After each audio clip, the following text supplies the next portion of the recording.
Voice change করার জন্য যে যে বিষয়ের দিকে তোদের লক্ষ্য রাখতে হবে সেই বিষয়গুলো আমি কিন্তু সবটাই কমপ্লিট করে দিয়েছি। Subject verb agreement, tense, object কিভাবে চিনতে হয়, সাবজেক্ট কিভাবে চিনতে হয়, ভার্বের যে রূপ, এগুলো সবই কমপ্লিট করে দিয়েছে। তো এগুলো কমপ্লিট হয়ে যাওয়া মানে তোরা ভয়েস চেঞ্জ পারবি। আজকে শুধুমাত্র প্রেজেন্ট ইনডেফিনিট টেন্সের ভয়েস চেঞ্জটা তোদেরকে শেখাবো, কারণ একটা টেন্সে যদি ভালো করে শিখিস তবেই ভয়েস চেঞ্জ শিখতে পারবি, নইলে নয়। একটা টেন্সের ভয়েস চেঞ্জ যদি শিখে যাস তাহলে দেখবি আর তোদের ভয়েস চেঞ্জের কোনো প্রবলেম হচ্ছে না, পরবর্তী যে টেন্সগুলো আসবে অটোমেটিক্যালি তোরা করতে পারবি। শুধুমাত্র প্রেজেন্ট ইনডেফিনিট আর পাস্ট ইনডেফিনিটের ভয়েস চেঞ্জটা একটু কঠিন হবে, তাছাড়া বাদবাকি যত ভয়েস চেঞ্জ হবে সমস্ত ভয়েস চেঞ্জই তোরা নিজে নিজেই পারবি। তাহলে আমি এবার ভয়েস চেঞ্জটা শুরু করছি। দেখ,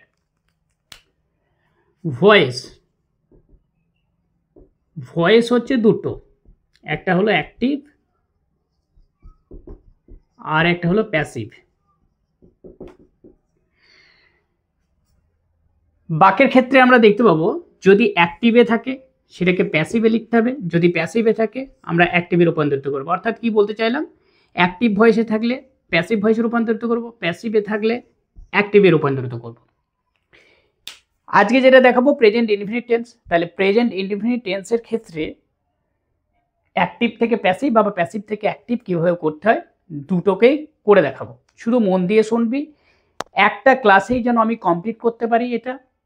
কারোর কোনো ডাউট থাকলে আমাকে অবশ্যই তোরা জানাবি, কারণ ডাউট যদি তোরা ঠিকঠাক না জানাস যে তোদের মধ্যে কোন সমস্যা হচ্ছে, সেই সমস্যাগুলো না জানালে আমি বুঝতেই পারবো না তোরা শিখতে পারলে কি পারলি না। আমার উদ্দেশ্য হচ্ছে তোদেরকে ঠিকঠাক শেখানো।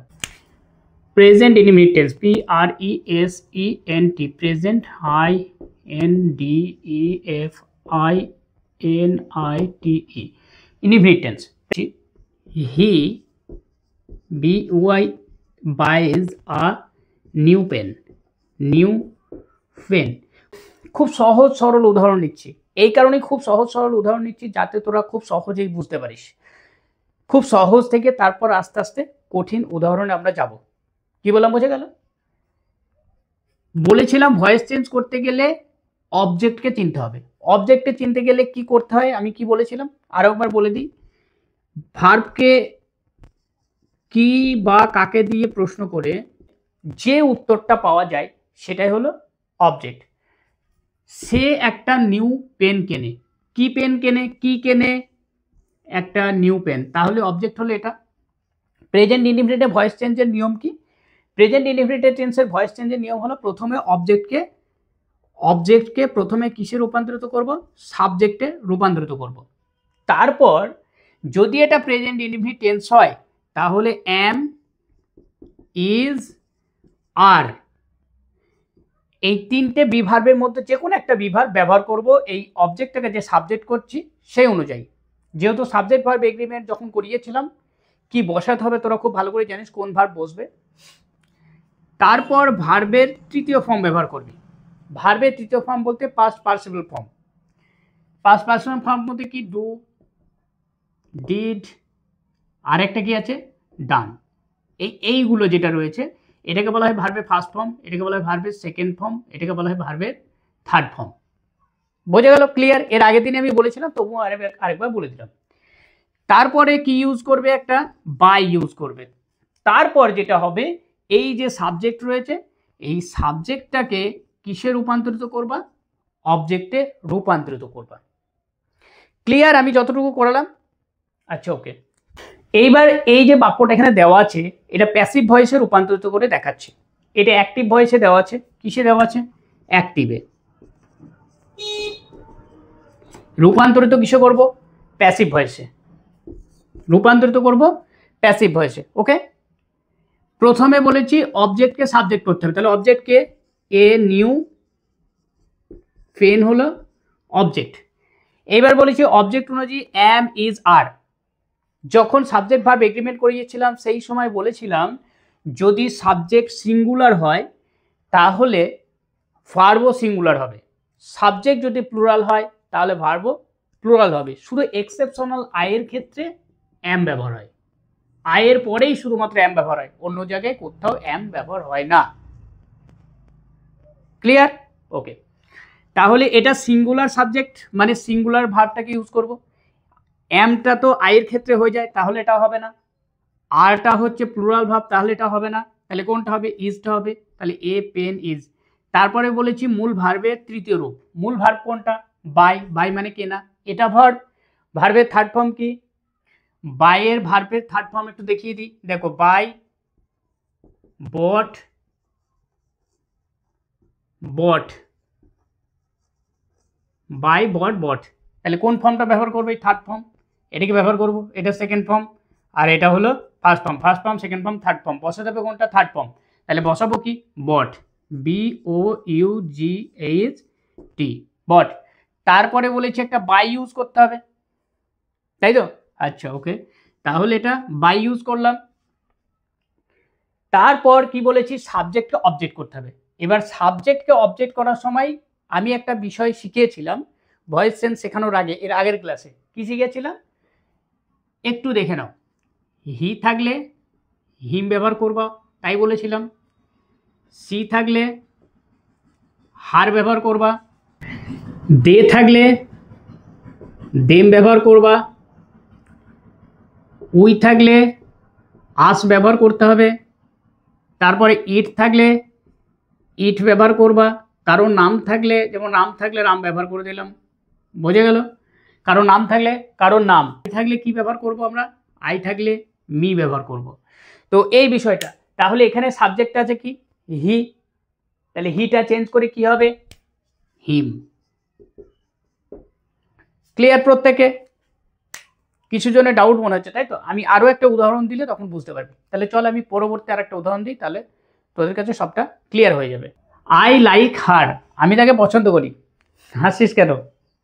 আচ্ছা, আই লাইক হার, এখানে অবজেক্ট কোনটা? হার হলো অবজেক্ট। তো একটা জিনিস আমরা দেখেছিলাম, সাবজেক্টের ক্ষেত্রে যদি আই থাকে, অবজেক্টের ক্ষেত্রে আমরা কি ব্যবহার করেছি? মি। হি থাকলে হিম, সি থাকলে হার, দে থাকলে দেম, উই থাকলে আস, ইট থাকলে ইট, আর কারো নাম থাকলে নাম। তো এখানে সি আছে, এখানে হার ব্যবহার হয়েছে, অথচ এই অবজেক্টটাকে আমি সাবজেক্টে নিয়ে আসবো। তাহলে অবজেক্টটা যখন সাবজেক্টে আসবে তখন হারের জায়গায় কি হবে? সি ইউজ করে দিতে হবে। এখানে হলো সি।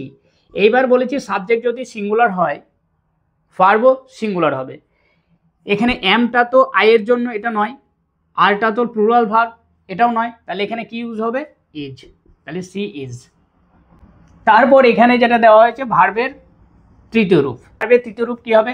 Light, LIKED, light. কি ইউজ করতে বলেছি? বাই। তারপরে বাই, তারপর কি ইউজ করতে হবে? সাবজেক্টটা অবজেক্ট ইউজ করতে হবে, তাই তো? সাবজেক্টটাকে যদি অবজেক্ট ইউজ করি, আই আছে সাবজেক্ট, তাহলে আই যদি সাবজেক্ট হয়, অবজেক্টে কি হয়ে যাবে? মি হয়ে যাবে। তাহলে এখানে ব্যবহার করব মি, ফুল স্টপ। লিখে নে, হয়েছে লেখা? দীপ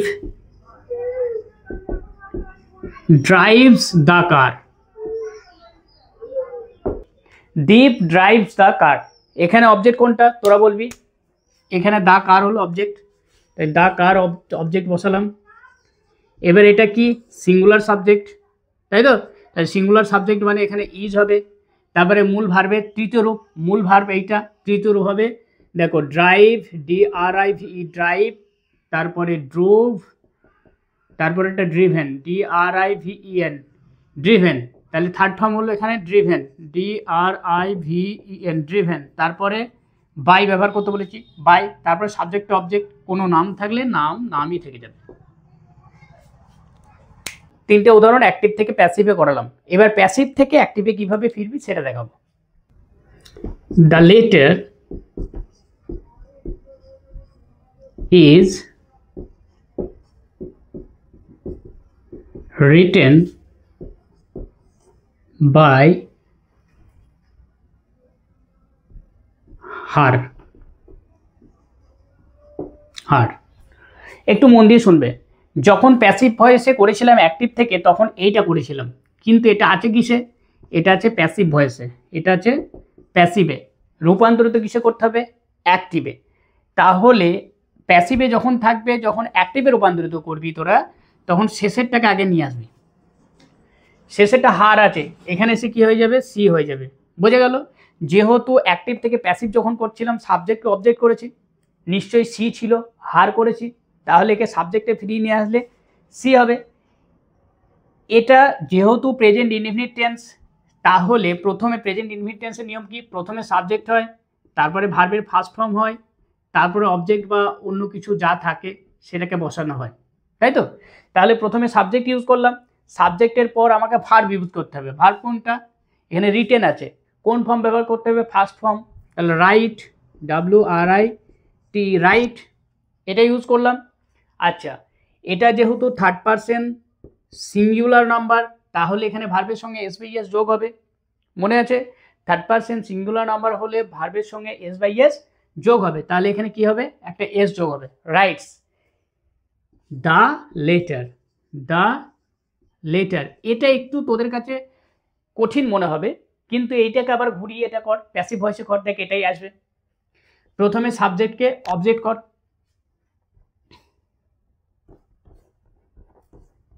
প্রথমে অবজেক্টকে সাবজেক্ট কর, এরা অবজেক্টটা সাবজেক্টে চলে এসছে, হয়েছে? অবজেক্টটা কি হয়েছে, সাবজেক্টে চলে এসছে এখানে। তারপরে বলা হয়েছে এই অবজেক্ট অনুযায়ী অ্যাম ইজ আর এর মধ্যে যে কোনো একটা, এটা সিঙ্গুলার সাবজেক্ট, তাহলে এখানে ইজ ব্যবহার হয়েছে, হলো। তারপরে বলা হয়েছে কি, ভার্বের থার্ড ফর্ম, তাহলে ভার্বের থার্ড ফর্ম বলতে এটা, এটা থার্ড ফর্ম রিটেন, তারপরে বাই, তারপরে সাবজেক্ট অবজেক্ট, সাবজেক্ট অবজেক্ট মিলেছে। এইটার সঙ্গে যেমন এটা করেছি, এটা থেকেও এটা। ক্লিয়ার? লেখা হয়েছে। প্যাসিভ থেকে অ্যাক্টিভের উদাহরণ একটাই দিলাম, এই একটাই তোরা ভালো করে দেখবি, আর বাড়িতে বই থেকে শুধু অ্যাক্টিভ থেকে প্যাসিভেই রূপান্তরিত করবি, প্যাসিভ থেকে অ্যাক্টিভে এখন আসতে হবে না, আমি জাস্ট একটা দেখালাম। আর যারা অনলাইনে দেখছো তাদের জন্য বলি, এই ভয়েস চেঞ্জ যদি জানা না থাকে তাহলে অবশ্যই আমার ক্লাসটাকে ফলো করো।